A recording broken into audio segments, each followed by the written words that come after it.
నమస్తే, welcome to #you. నేను మీ రాజేష్. ప్రస్తుతం సికింద్రాబాద్ కంటోన్మెంట్ అసెంబ్లీ బైపోల్ ఎన్నికలకు సంబంధించినటువంటి నేపథ్యంలో కాంగ్రెస్ పార్టీ అభ్యర్థి శ్రీ గణేష్ ఇప్పటికే ప్రచారంలో దూసుకెళ్తున్నారు. ఇట్లాంటి సందర్భాల్లో ఆయన తరఫున ఆయన కుటుంబ సభ్యులు కూడా ఇవాళ ప్రధానంగా ప్రచారంలో పాల్గొంటున్నటువంటి పరిస్థితి.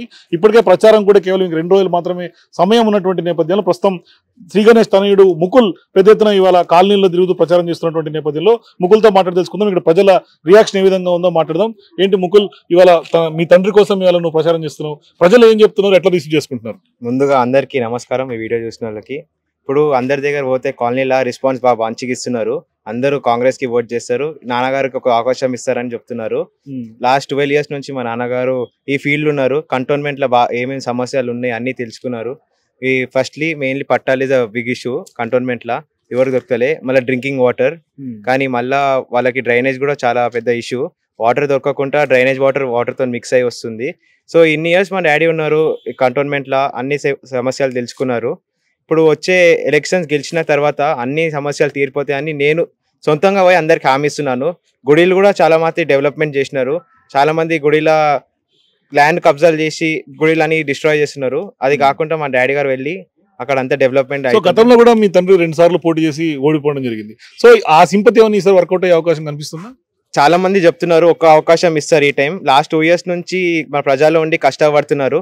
ఈ టైం ఒక అవకాశం ఇచ్చి మేము ఏం చేయగలుగుతామని చూపిస్తామని అందరు చెప్తున్నారు. సీఎం కూడా వచ్చి చెప్తున్నారు ఈ టైం గణేష్ కి అవకాశం ఇవ్వండి, గెలిపియండి. మన సీఎంఏ మన ఎంపీ.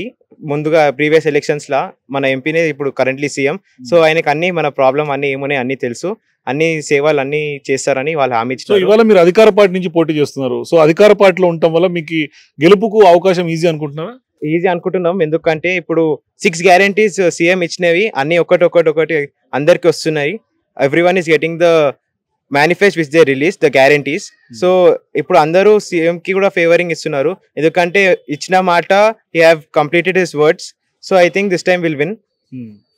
సో ప్రస్తుతం మనతో పాటు కొంతమంది స్థానిక నాయకులు కూడా ఉన్నారు. వాళ్ళతో కూడా మాట్లాడడం ఎట్లా జరుగుతుంది. ఏంటి సార్, మీరు కూడా ముక్కులతో పాటు సపోర్ట్ గా తిరుగుతున్నారు, ప్రచారం ఎట్లా జరుగుతుంది, ఏం చెప్తారు ప్రజలందరూ కూడా?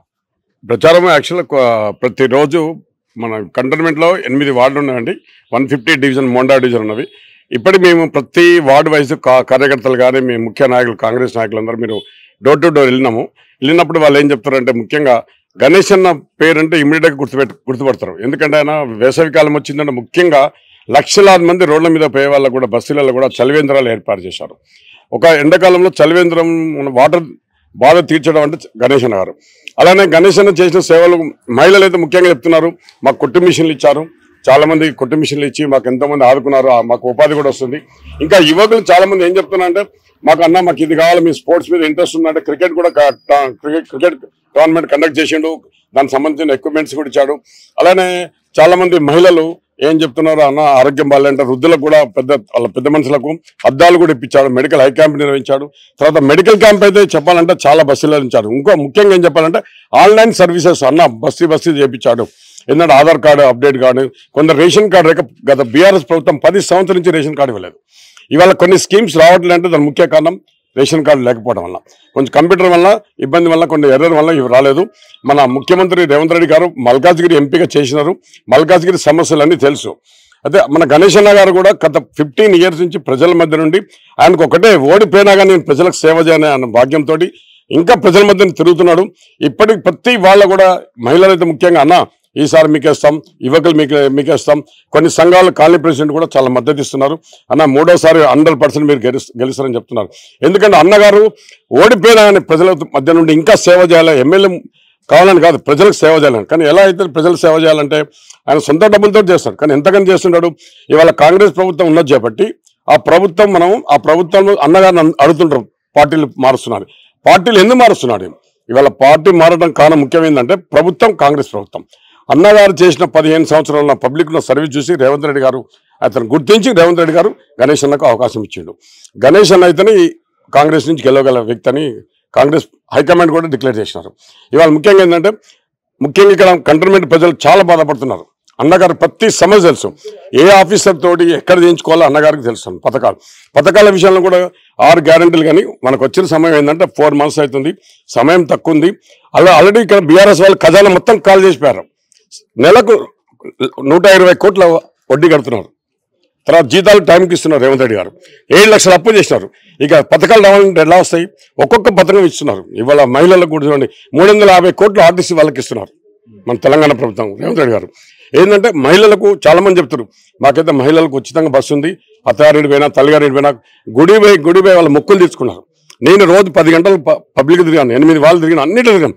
ఎక్కడ పోయినా మహిళలకు మాత్రం, యువకులు మాత్రం, ప్రతి వృద్ధులుగా మాత్రం ఈసారి గణేష్ అని చెప్తున్నారు. సో మీరు చెప్పండి, ఇప్పుడు రేవంత్ రెడ్డి గారు కూడా తాజాగా పర్యటించినటువంటి నేపథ్యంలో ఇక్కడ జిహెచ్ఎంసీలో విలీనం చేస్తాను కంటోన్మెంట్ కంటూ కూడా హామీ ఇచ్చారు. అది మీ కంటోన్మెంట్ ప్రజలకి ఏ విధంగా ఉపయోగపడుతుంది?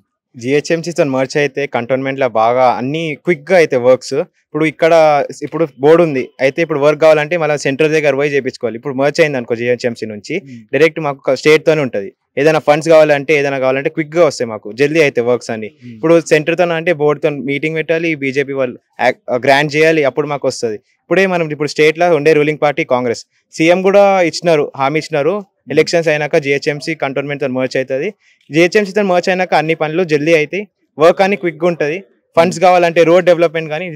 సో ప్రచారంలో ఈ అంశాలన్నీ ప్రజలకు మీరు చెప్తున్నారు, అందరికి తెలుస్తుంది ఈ విషయం. ఇప్పుడు జిహెచ్ఎంసీతో మర్చ్ అవుతుందని సో అందరికి చెప్పడం జరుగుతుంది. జిహెచ్ఎంసీతో మర్చ్ అయితే మన కంటోన్మెంట్ ఇంకా బాగా పడుతుంది.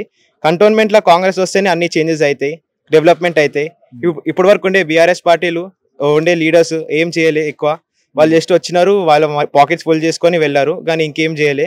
బీజేపీ క్యాండిడేట్ వచ్చినారు కానీ వాళ్ళకి ఏం తెలియదు కంటోన్మెంట్ గురించి. మా నాన్నగారు ఇన్ని సంవత్సరాలు ఉన్నారు, వాళ్ళకి అన్ని road to road, point to point తెలుసు ఇక్కడ ఏం సమస్య ఉంది.